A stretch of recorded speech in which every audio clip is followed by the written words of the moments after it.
स्वागत है मेरे प्यारे मित्रों। तो फिर अभी हम जल्दी से फैन और वाई की कहानी को आगे बढ़ाते हैं और आज की शुरुआत में हमें दिखाया जा रहा है बीन फैन को दिखाने के लिए जानबूझकर वाई के कानों में फूंक मारता है, जिससे वाई को गुदगुदी होती है और वाई का कान लाल पड़ जाता है। जो दूर से देखकर फैन को लग रहा होता है कि बीन के होने से वाई शायद शर्मा रहा है। खैर, तब वाई फैन को दरवाजे के सामने खड़ा देख लेता है और वाई फैन को देखकर बहुत खुश होता है और पूछता है कि अरे फैन भैया, आप आ गए। पर फैन को बहुत गुस्सा आ रहा होता है, पर फैन को खुद ही समझ नहीं आ रहा है कि फैन को इतना गुस्सा आ क्यों रहा है। खैर, फैन अपने गुस्से को दबाते हुए एक जबरदस्ती का नकली स्माइल करता हुआ वाई से कहता है कि अरे वाई, ये क्या, तुमसे मिलने के लिए मेहमान आया है। क्या मुझे नहीं बताओगे कि ये मेहमान है कौन? वाई तब बीन को इंट्रोड्यूस करवाता हुआ कहता है कि हाँ फैन भैया, ये मेरा दोस्त बीन है। तब फैन कहता है कि पर वाई, मैंने तो कभी भी तुम्हारे किसी भी दोस्त के बारे में नहीं सुना। तब बीन भी वाई का देखा देखी फैन को फैन भैया बुलाने लगता है। बीन कहता है कि हेलो फैन भैया, मैं वाई का फॉरेन का दोस्त बीन हूँ और हम दोनों फॉरेन में ही मिले थे। हम दोनों एक दूसरे के क्लासमेट रह चुके हैं। हम दोनों हर एक रोज एक ही साथ स्कूल कॉलेज जाया करते थे और बाद में तो हम दोनों एक दूसरे के रूममेट भी बन गए थे। हम दोनों 6 साल से एक ही साथ रहते थे। यह सुनकर वाई मुंह बनाते हुए मन ही मन सोचने लगता है कि कितना झूठ कह रहा है और सबसे बड़ा झूठ तो यह है कि हाँ, हम रूममेट तो थे, पर इतने लंबे वक्त 6 सालों तक हम एक दूसरे के साथ नहीं रहे। और हम दूसरी तरफ फैन को देखते हैं, जिसको फिर से गुस्सा आ रहा होता है और फैन को फिर से समझ नहीं आ रहा होता कि फैन को गुस्सा आ क्यों रहा है। खैर, फैन फिर से एक जबरदस्ती का नकली स्माइल करता हुआ बीन से कहता है कि अच्छा, तो तुम वाई के दोस्त हो। अच्छा हुआ कि तुम वाई से मिलने के लिए आ गए, पर अभी बहुत देर हो रहा है, अभी तुम अपने घर जाओ। कहो तो मैं अपने ड्राइवर से कह देता हूँ कि वो तुम्हें तुम्हारे घर छोड़ देगा। तब बीन खिड़की से बाहर की ओर देखता हुआ कहता है कि फैन भैया, कहाँ देरी हो रहा है, अभी भी तो दिन ही है। तब फैन कहता है कि देखो बीन, वाई का शरीर वॉश करने का वक्त हो गया है। वाई को चोट लगा है, इसलिए डॉक्टर ने कहा है कि वाई नहा नहीं सकता, तो तौलिए को भिगाकर वाई के शरीर को पोंछना होगा, जिससे वाई को कंफर्टेबल महसूस हो। अगर तुम ऐसे ही यहाँ खड़े रहोगे तो वाई को अनकंफर्टेबल महसूस हो सकता है, तो तुम समझ ही सकते हो। दूसरी तरफ वाई बहुत खुश हो रहा होता है ये सोचकर कि फैन भैया अपने हाथों से मुझे पोंछने वाले हैं। तौलिए से ही सही, पर पोंछने तो वाले हैं। बीन तब वाई के अरमानों में पानी फेंकता हुआ कहता है कि तो फिर फैन भैया, मैं वाई को पोंछ दूंगा। ये सुनकर फैन चौंक जाता है।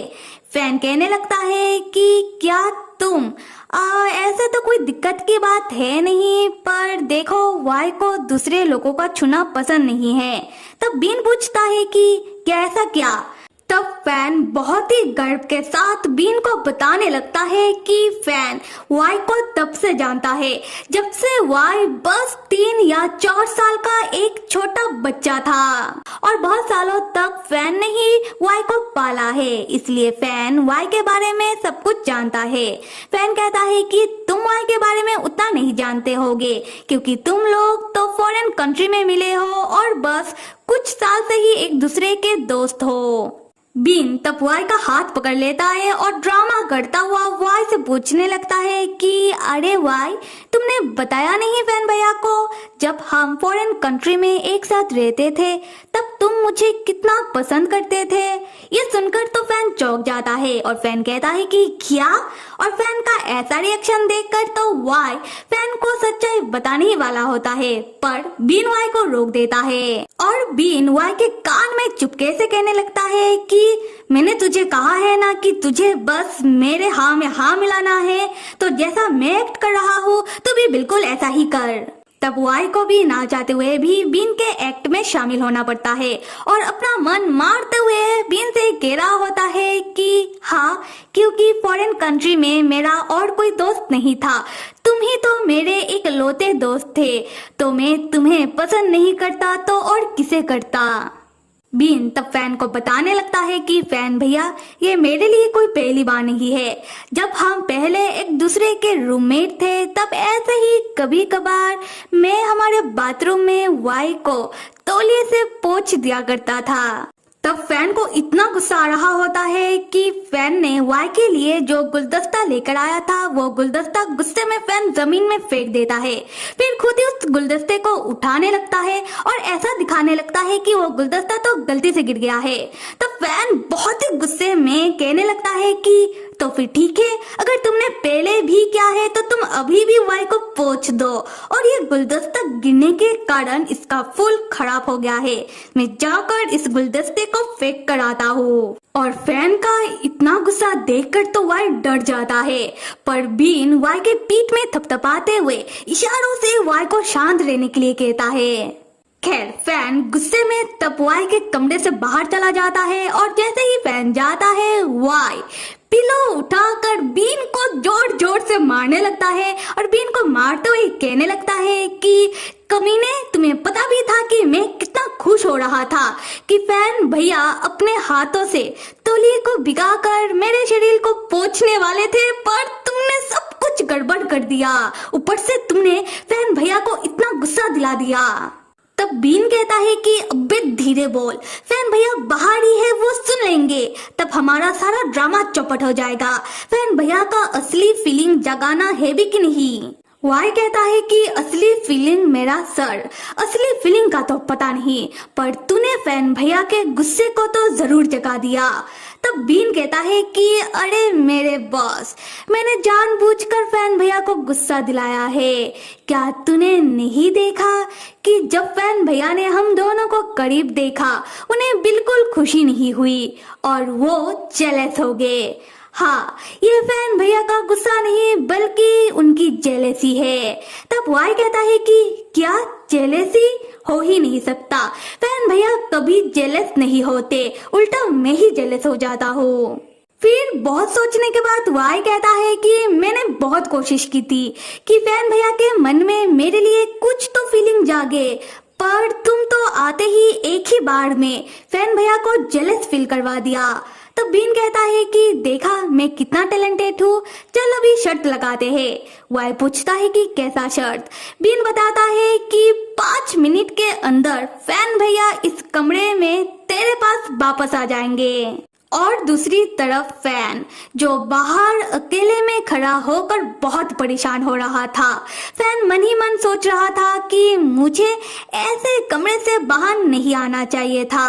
पता नहीं बीन वाई का सही से ध्यान रख भी रहा है या फिर नहीं, और वाई जो बीन को खुद को ऐसे छूने दे रहा है, क्या वो दोनों इतना करीबी दोस्त थे? और ये सब सोचने के बाद फैन अपना अलग से ही ख्याली पुलाव पकाने लगता है।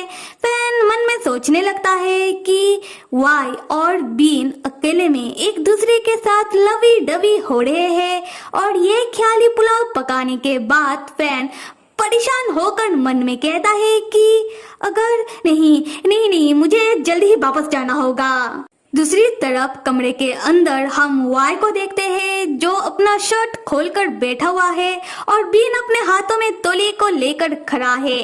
वाई बीन से कह रहा होता है कि देखो, बस नाटक ही करना, मुझे सच में मत छूना, वरना मैं तुम्हारे हाथों को मेरे हाथों की तरह छील दूंगा। तब बीन कहता है कि अरे नहीं बाबा, मुझे पता है कि तुम्हारा शरीर सिर्फ तुम्हारे फैन भैया का है, तो मैं तुम्हें नहीं छूंगा। उसी वक्त फैन दौड़ता हुआ वाई के कमरे के अंदर आता है और बीन के हाथों से तौलिए को छीन लेता है, जो देखकर वाई चौंक जाता है, क्योंकि जैसा बीन ने कहा था कि 5 मिनट के अंदर फैन कमरे के अंदर चला आएगा, और बिल्कुल वैसा ही हुआ। खैर, फैन तब बहुत सीरियस होकर बीन से कहता है कि वाई को चोट मेरे वजह से लगा है और तुम बस वाई का करीबी दोस्त हो, तो तुम्हें वाई का ध्यान रखने की कोई जरूरत नहीं है, मैं वाई का ध्यान रख लूंगा और अब तुम जा सकते हो। तो फिर मेरे प्यारे मित्रों, इस कहानी को आगे कौन कौन देखना चाहते हो जल्दी से कमेंट करके मुझे बताओ। तब तक स्टे